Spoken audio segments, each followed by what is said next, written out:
भाषण देना। लेकिन इसके बाद भी मैं अब फिर से पूछना चाहता हूँ शिवराज से कि भैया उपवास किसके खिलाफ है?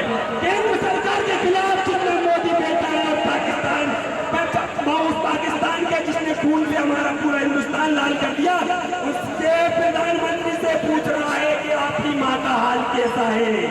अरे वाह, सारे देश के 56 इंच के सीने वाले एक बार तो इस देश के बारे में सोच लेता जिसने पूरे हिंदुस्तान को लाल कर दिया, उसकी माँ का हाल पूछ रहा है।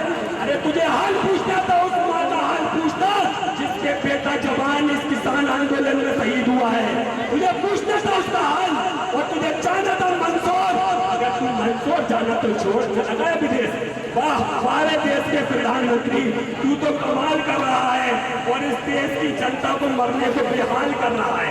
वाह वाह। और इस देश का मुख्यमंत्री मंदसौर जाने की आला बजाय बैठ गया भोपाल में। अरे भोपाल में तो भैया दशहरे मैदान पर कोई खेती करने नहीं आया था, खेती तो मंदसौर में हो रही थी और मंदसौर में किसान मरे थे।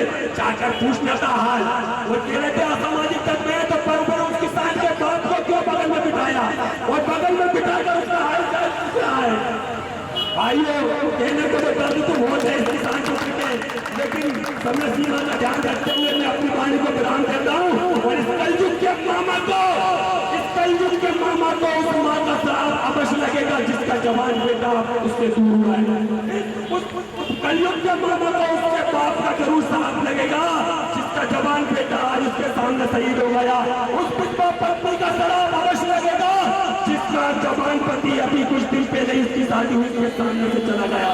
मैं इस कलयुग के मामा को अपनी तरफ से भी बहुत बहुत बदुआएं देता हूँ और जल्द से जल्द खत्म हो ऐसी दुआ करता हूँ। बहुत बहुत धन्यवाद।